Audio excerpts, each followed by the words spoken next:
If the outer boundary of a hydrogen atom, where the electron is found, were enlarged to be 2 miles wide, about the size of a city, the single proton in its nucleus would be the size of a golf ball.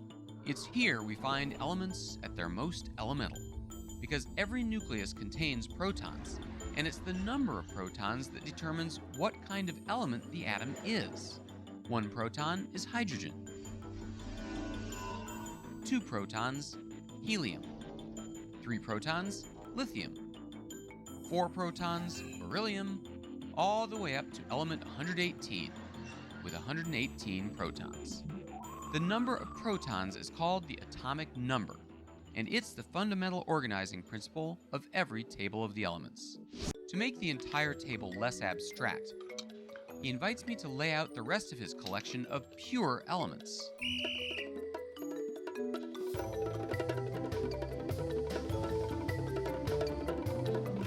Well, this is really pretty amazing. This is a visual representation of every single element that makes up this entire planet and everything on it. Then, Theo reminds me of something I'd forgotten.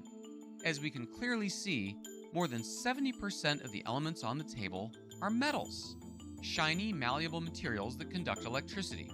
There's sort of a diagonal line here. Everything from here on over, including the bottom part, is all metals. Everything from here on over is non-metals. And down the middle are these kind of halfway in between things, which include, for example, semiconductors, like silicon. Right. You know, I have to say, many of these elements look the way you would think. You know, gold looks like gold, silver looks like silver, but not all of them. The one I was looking at in particular is calcium. Most people probably think of calcium as white and chalky. You know, it's bone, it's chalk, it's milk. But this is a silver shiny metal. This is when Theo's collection starts to get really interesting, when he pairs the pure elements with their more familiar forms, like pure calcium metal combined with other elements to make bone, bismuth in stomach medicine, bromine in soda, and even this element hiding out in collectible Fiesta ware. This bowl from the 1930s gets its orange color from uranium, and it's actually dangerously radioactive. Theo's table and his remarkable collection make a powerful point. From about 90 elements found on Earth, nature and man have derived millions of different substances that make our world. The families he knew are now arranged in columns. This one has the metals, lithium, sodium, and potassium, that explode in water. Next door, calcium and magnesium, which also react with water. This big block in the middle are metals that are safe to handle, like nickel, iron, zinc, and gold. As we go to the right, the elements become less metallic. These columns are headed by boron, carbon, and nitrogen. In this neighborhood, some elements conduct electricity, some don't, and some can't make up their minds. But next door is a more volatile crowd, headed by oxygen and fluorine. The table gets its shape from the properties of the elements, like relative weight, conductivity, and reactivity. It's true today as it was in Mendeleev's time. The electrons take up positions in what can be thought of as concentric shells. The first shell maxes out at just 2 electrons. The next holds 8, then it goes up to 18. An atom with 8 electrons in its outer shell makes one happy, satisfied atom. And noble gases come pre-equipped with completely satisfied shells. And is this the only column like that? It's the only column where all the shells are completely filled. But what about the column just before those stable, noble gases? They're called the halogens. They have an outer shell that needs just one more electron to be full, and they'll grab it any way they can. The group includes fluorine and bromine, but the most notorious is chlorine.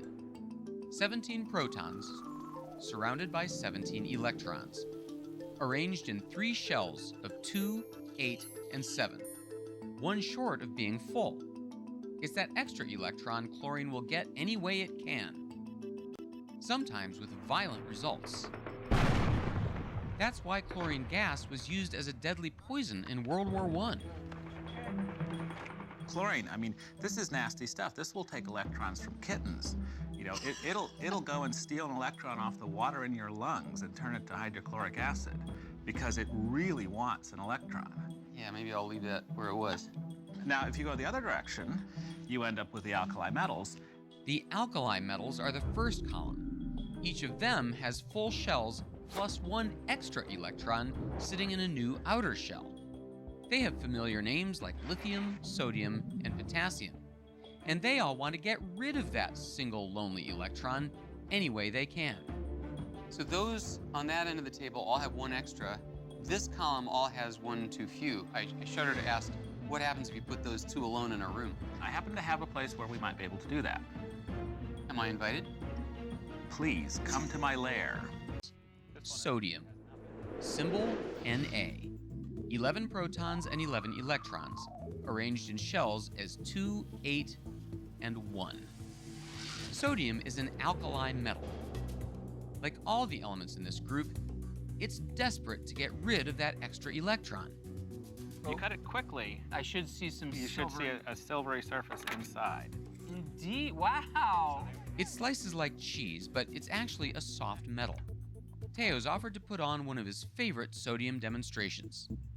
What happens when the pure element dumps its outer electron in a violent altercation with ordinary water? He insists we wait until nightfall, when the reaction will be most spectacular. Kids, do not try this at home.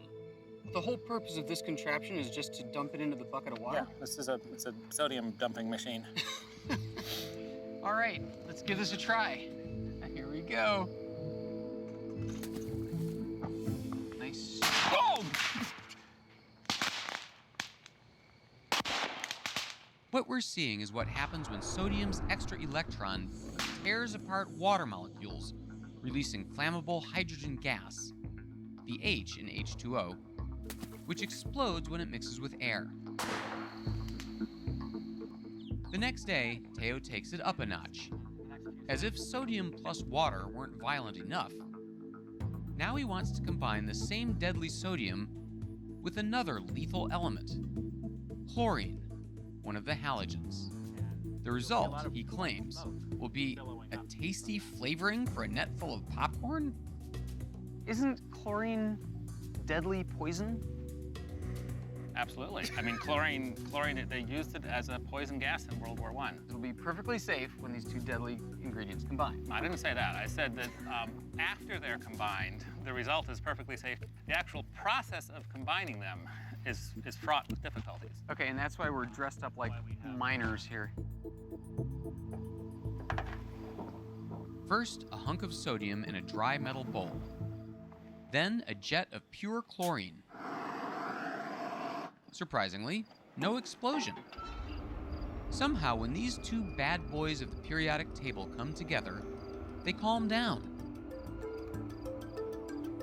At the atomic level, sodium, an alkali metal, had an electron it didn't want, and chlorine, a halogen, wants desperately to grab an electron.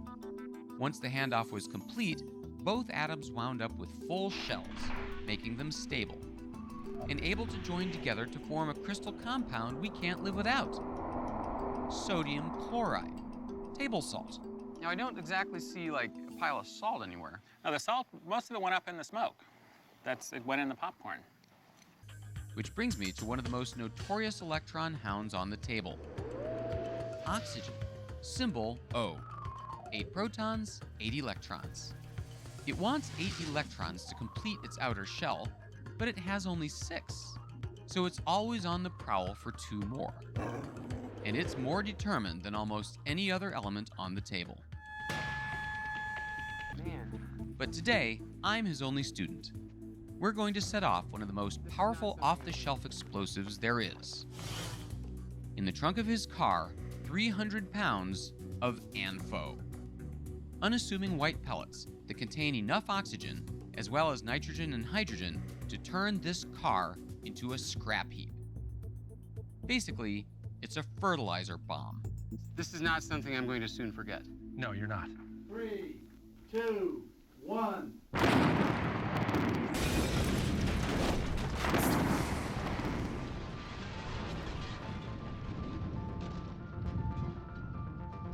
Hundreds of pounds of solid explosive transformed in a millionth of a second into an infernal ball of superheated gas, expanding at more than 10 times the speed of sound.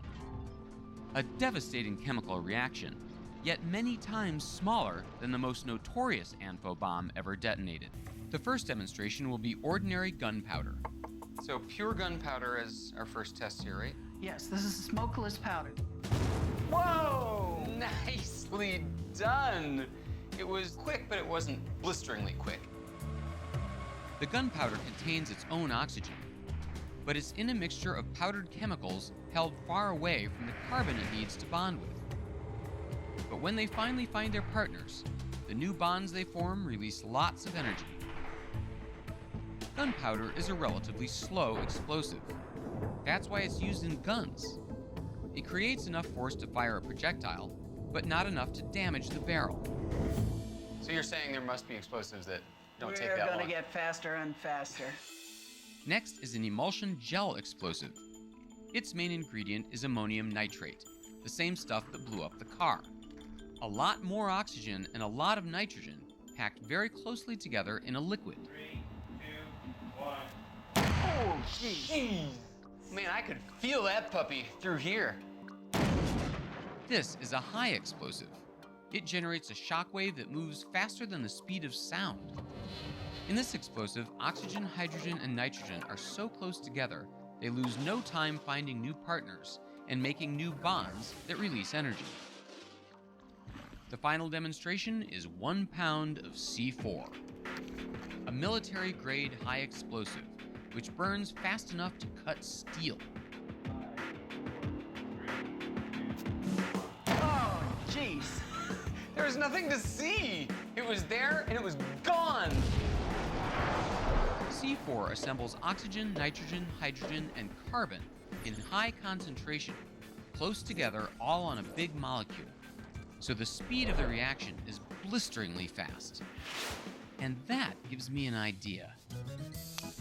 Maybe C4 can help me exorcise a personal demon. What can I say? I have issues. Quite frankly, Chris, I've been looking forward to this one the most. I am with you 100%.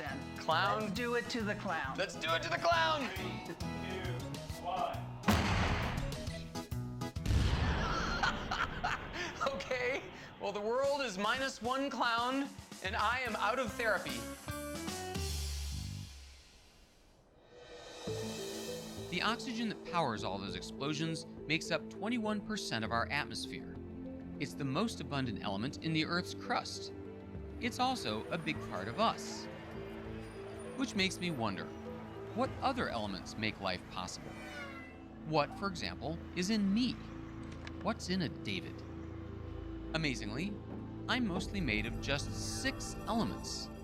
Non-metals, mainly from a small neighborhood on the periodic table. Carbon, hydrogen, nitrogen, oxygen, phosphorus, sulfur. Or, as some prefer to call them, schnapps. These are the elements that form the basis of all living things, from the most primitive bacteria to the largest creatures on Earth. Let's start at the very beginning with hydrogen. 1 proton and 1 electron. Around 90% of all the atoms in the universe are hydrogen. But where did things go from there? The answer is in the stars. Like our own sun, a seething cauldron of hot gas, constantly turning hydrogen atoms into element number 2, helium. It's a process called fusion.